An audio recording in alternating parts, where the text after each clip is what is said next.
guys, JH6, welcome back to the channel, and we are about to address a topic that is pretty controversial here in YouTube and in the prepping survival community, and it's the bug out pack. Now, since the beginning that I started making YouTube videos, the first thing I noticed was this huge packs. I mean, you have this guys carrying, 50, 60, 80 pounds of gear. And let's face it, guys, 99.9% of those guys are not physically in shape to carry those packs. Now, I have talked about this in the past, but I'm going to say it again. One of the operations that I was, involved or part of, in some kind of way we supported. I wasn't directly in that operation, but we help out. The first 5 Marines that passed out were due to dehydration. The straight out first 5 casualties was because of dehydration, and mainly because of the gear they were carrying. A flat jacket, a helmet, a huge pack. I mean, all this gear was pretty crazy. They just couldn't take it. So essentially what I'm trying to say is that when it comes to bugging out, you should be able to go from one place to another place. You should not bugging out out there.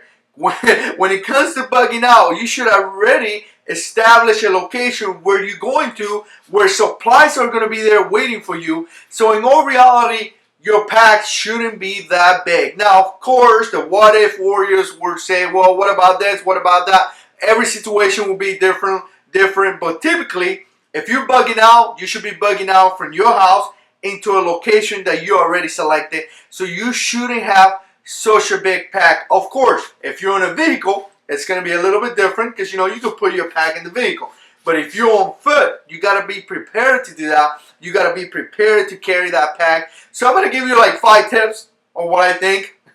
Take it as you want to. Let me know what you think down in the comments. As always, I definitely appreciate you guys watching. So definitely put comments down below. Alright guys, so the first thing is going to be picking the right pack. And this is critical because everything else is going to go around your pack. So you need to pick the right pack. Now, I recently done some videos on this. I'm going to put links down below to all the videos. But this is a slim pack. This is not good for bugging out. This is the kind of pack that you would use for everyday carry, from going to work and things like that. This is not a bug out pack. The fact that you have one slim, it's just going to be very uncomfortable. If you put 20 to 30 pounds in this and that only supporting one shoulder, it's just going to hurt. This is definitely not a good choice, guys. Now, secondly, we come to straps. Now, I carry a pack just like this one in Afghanistan for a year, and this is an excellent pack. This is just an amazing pack, guys. I got to tell you, amazing. I don't know the brand. I don't know who makes it. I don't know anything about it. I've been going up and down this pack, and I don't find any marking. I don't know if the military got it in some kind of way. I don't know, to tell you the truth. But this is a great pack. This, on the other hand, is a little budget pack, probably about 40, 50 bucks. Again, this is something that a lot of people will get as well. The point that I'm going to make with this pack, guys, is the fact that careful what kind of packs you get. I'm not a fan of this flashy packs. I mean, I think this packs brings a lot of attention to yourself. Now, some of you guys have said that you guys live close to the military. So because you live close to a military town, having a pack like this is the Marine Corps camouflage. It's not going to be as flashy. That kind of makes sense. But again, this type of packs to me are too flashy and may give the impression to someone that you are some type of tactical ninja operator, and you may have some supplies that they may need from you, so they may try to take it away. Again, I'm not a fan of flashy packs, but you have to make a decision. Picking the right pack is going to be critical, guys.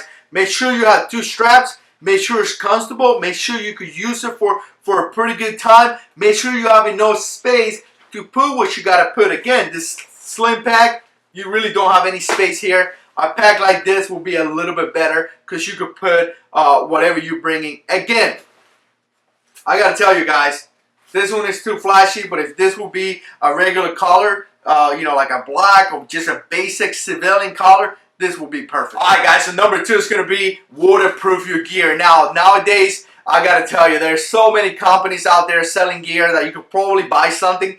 But if you go old school, if you want to call it old school, just a basic trash bag. Go into your kitchen, grab a trash bag, put it inside your pack, put your clothes inside, and it's going to be protected. It is not going to be completely waterproof, but it is going to provide a layer of protection, and it's going to work pretty well. Alright guys, number 3 is something that I think is funny because I see it all the time.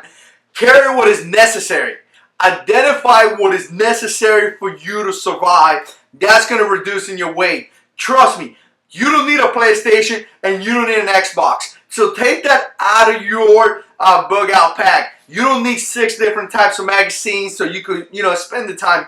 I mean, entertainment is always good, but if you get a car, a deck of playing cards, that could entertain you. You don't need to bring your Xbox. You don't need to bring 6 pairs of shirts. You don't need to bring 6 pairs of pants. Trust me, you could survive very well with 1 pair of pants, 1 pair of shirt, according to your environment, guys. Keep in mind, your environment is going to dictate what you bring inside your backpack, but you don't need as much clothes as you think you need. Actually, something that you really need is probably socks, underwears, and t-shirts. If you replace that, you're also going to feel pretty fresh. You're going to feel pretty good. Typically, pants, jackets and things like that, you don't need as many as you may think. So carry what is necessary and not what you want. Alright guys, number 4 is going to be attaching things to your pack. Now this is something that I see a lot. People use this buckles right here. You may attach something in here, maybe a 2-man tent or maybe a 1-man tent, maybe a blanket, things like that.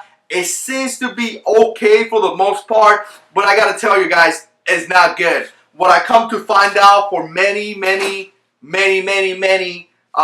patrols and dismounted patrols is that you will lose your gear. Some kind of way your gear will come out and it will get lost. So to me, I will stay away as much as I can from attaching things to my pack.